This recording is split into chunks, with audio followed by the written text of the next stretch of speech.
ब्रह्मा जी ने जब बालक पिपलाद से वर मांगने को कहा तो पिपलाद ने अपनी दृष्टि मात्र से किसी भी वस्तु को जलाने की शक्ति मांगी और सामने पाकर आंखें खोलकर भस्म करना शुरू कर दिया।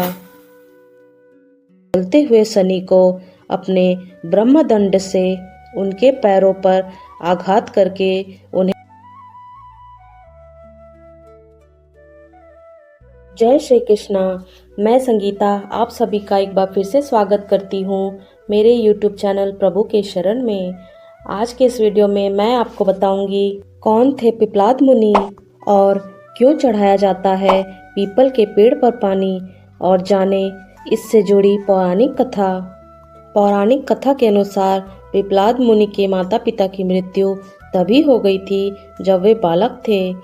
3 साल की उम्र में वह पीपल के पेड़ के नीचे पीपल के पत्ते और फल खाकर बड़े हुए।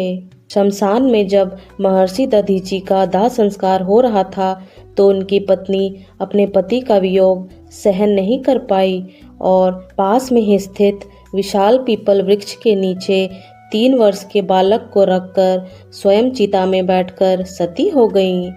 इस प्रकार महर्षि दधीचि और उनकी पत्नी का बलिदान हो गया, किंतु पीपल के वृक्ष के नीचे रखा बालक भूख प्यास से तड़प तड़प कर चिल्लाने लगा। जब कोई वस्तु खाने को नहीं मिलती तो वह पीपल के फल को खाकर बड़ा होने लगा। कालांतर वह पीपल के पेड़ के नीचे पीपल के पत्ते और फल खाकर बड़े हुए। एक दिन देवर्षि नारद वहां से गुजर रहे थे। नारद ने पीपल के वृक्ष के नीचे बालक को देखकर उसका परिचय पूछा। नारद ने कहा, बालक तुम कौन हो? बालक ने कहा, यही तो मैं भी जानना चाहता हूँ। नारद कहते हैं, तुम्हारे जनक कौन है? बालक कहता है, यही तो मैं जानना चाहता हूँ। तब नारद मुनि ने ध्यान धर देखा। नारद ने आश्चर्यचकित हो बताया कि हे बालक, तुम महान दानी महर्षि दधीचि के पुत्र हो। तुम्हारे पिता की अस्थियों का वज्र बनाकर ही देवताओं ने असुरों पर विजय पाई थी।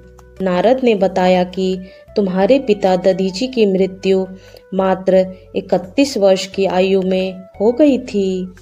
बालक ने कहा, मेरे पिता की अकाल मृत्यु का कारण क्या था? नारद जी ने कहा, तुम्हारे पिता पर शनि की महादशा थी। बालक ने कहा, मेरे ऊपर आई विपत्ति का कारण क्या था? नारद जी ने कहा, शनि देव की महादशा। इतना बताकर देवर्षि नारद ने पीपल के पत्तों और उसके फलों को खाकर जीने वाले बालक का नाम पिपलाद रखा और उसे दीक्षित किया।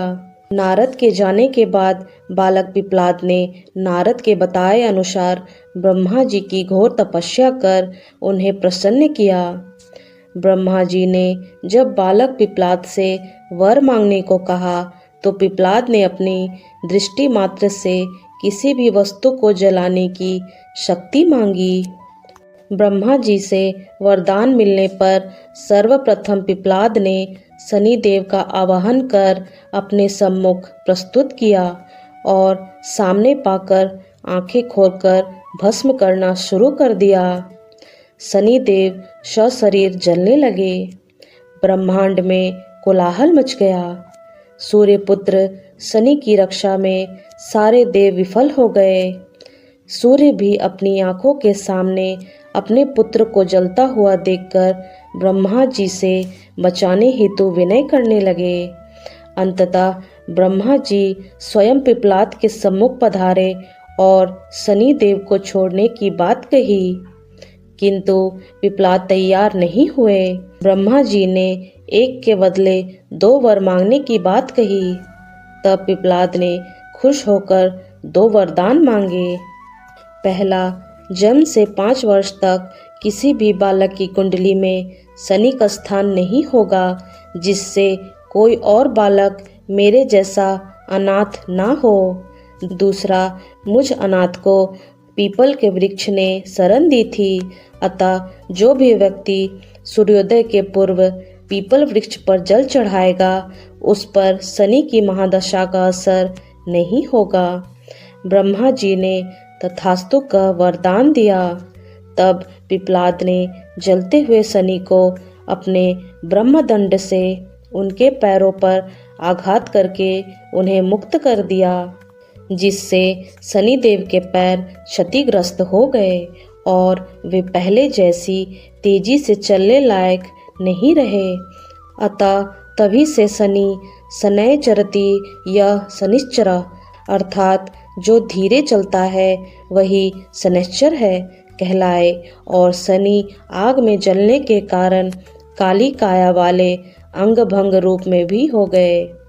इस कारण ही पीपल के वृक्ष पर पानी चढ़ाया जाता है, जिससे मनुष्यों को शनि की दशा नहीं लगती। तो आज के इस वीडियो में बस इतना ही। ऐसे ही जीवन से जुड़ी हर समस्या का समाधान जानने के लिए आप हमारे चैनल को ज़रूर सब्सक्राइब कर लें और साथ ही बेल आइकन को भी ज़रूर प्रेस कर दें, ताकि आप हमारे आने वाली वीडियोस देख सकें। तो मिलते हैं अगली वीडियो में अगली सीख के साथ। तब तक के लिए धन्यवाद।